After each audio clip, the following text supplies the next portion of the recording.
It was me, Barry. I'm the one who shot first. While you were unholstering your blaster, I had already whipped mine out, put a laser through your head, and holstered it before you could even process what had just happened.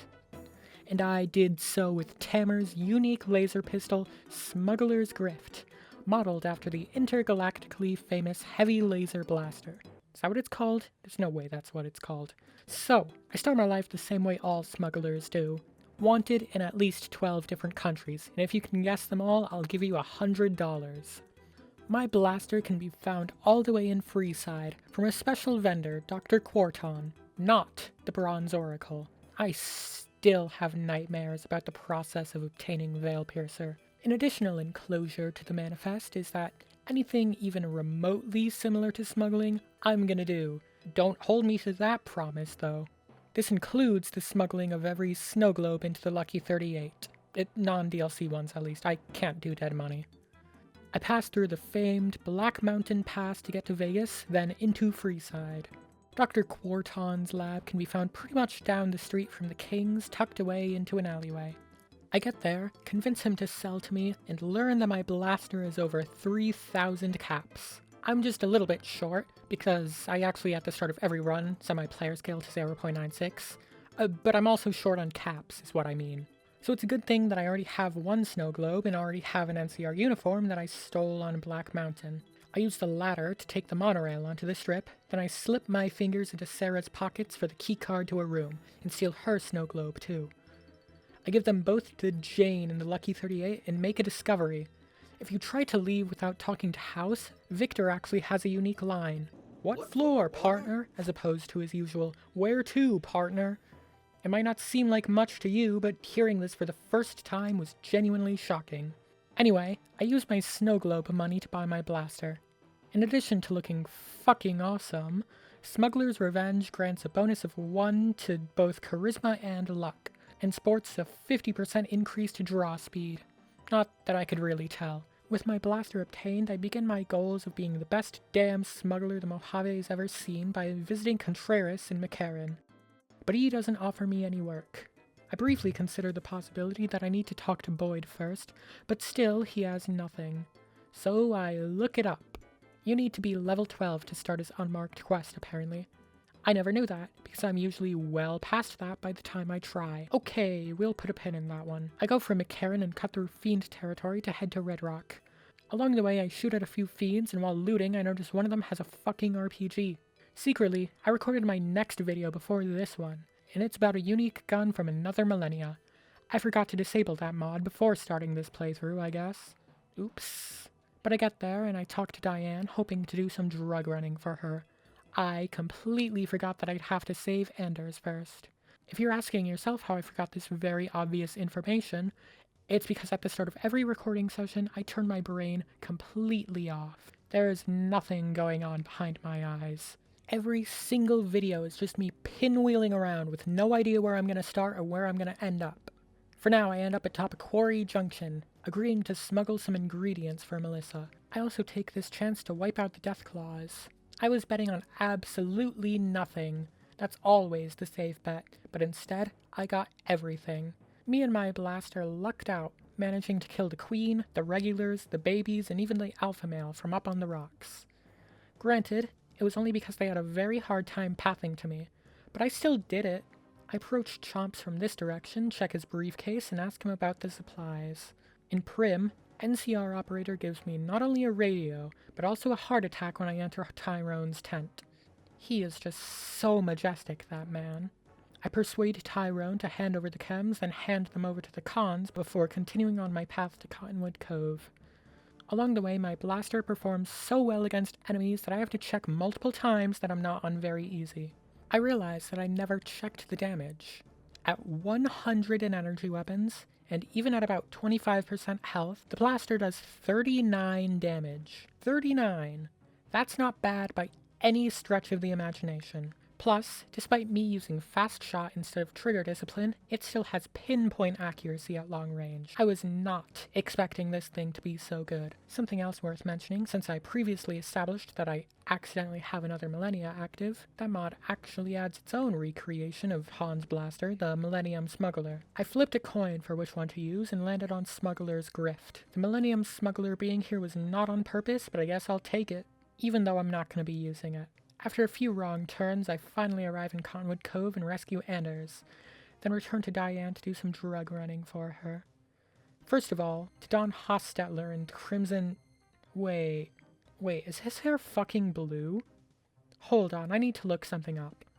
No way, how have I never noticed that? Okay, anyway, then I have to deliver to Motor Runner.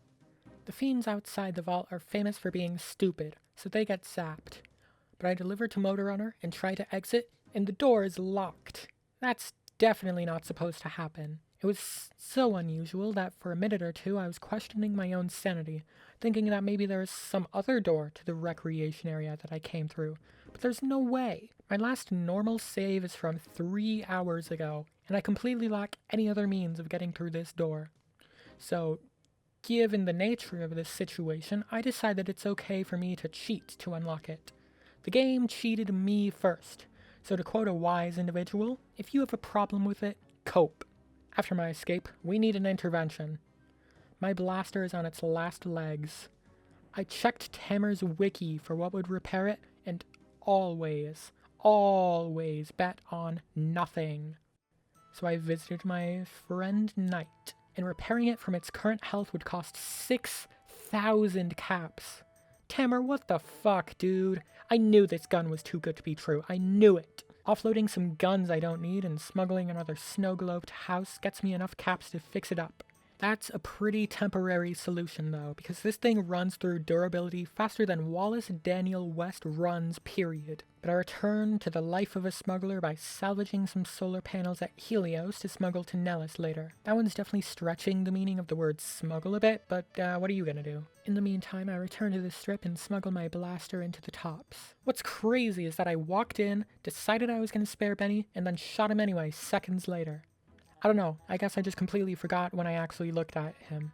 Seriously, like I said earlier, the second I hit the record button, all activity in my brain grinds to a stop. I smuggle my blaster into the Ultralux next, where I don't open fire immediately. I actually set out to complete Beyond the Beef. I think it's been a little while since I've done it. In Crusoe's room, I shoot first toward the ambushers. This seems obvious when accounting for how they don't have guns.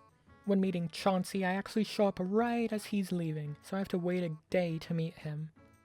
At least it's not like last time, where I waited for over a full real-life hour to talk to him. Even though I'm about 200% sure that I've shot first, the assassin still manages to take out Chauncey before I take him out in turn.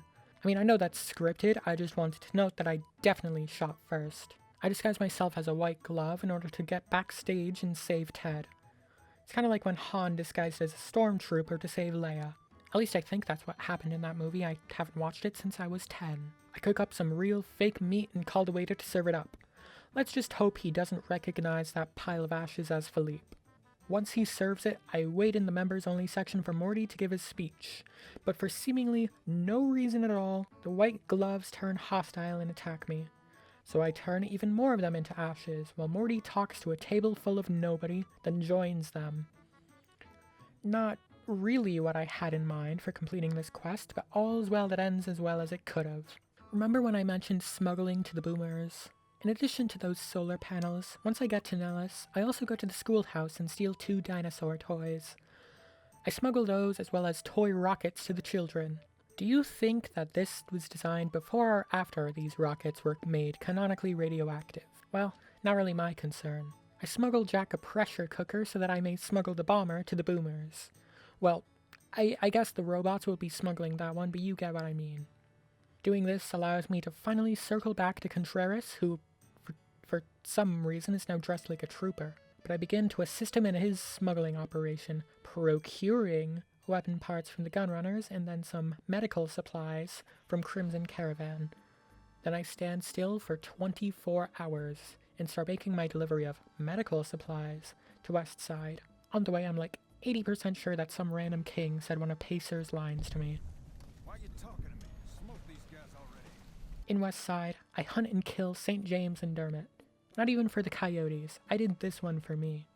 Then I ask for some betting advice at the pawn shop, but the guy doesn't give me the response I want, and we both draw, but I shoot first, just like always.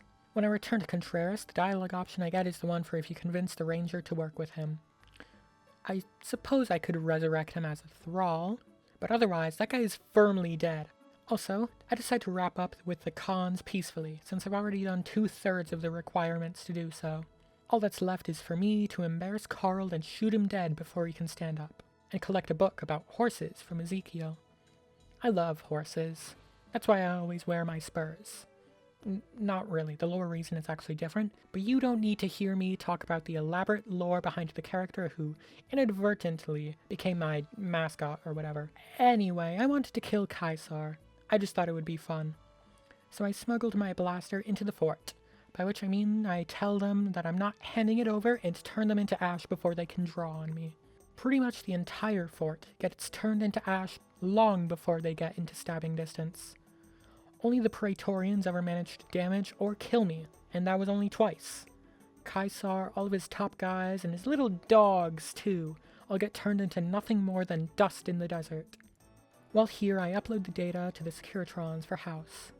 I haven't decided who I'll go with quite yet, but it's not going to be the Legion, I can tell you that. I just about finish up my snow globe smuggling by grabbing the one in Jacobstown. Then on my way out, I pay Norton $100 to fuck off. I return down to the strip where I smuggle my blaster into the final casino, Gomorrah. I don't open fire immediately. I take the elevator up to the suites and start my slaughter from there.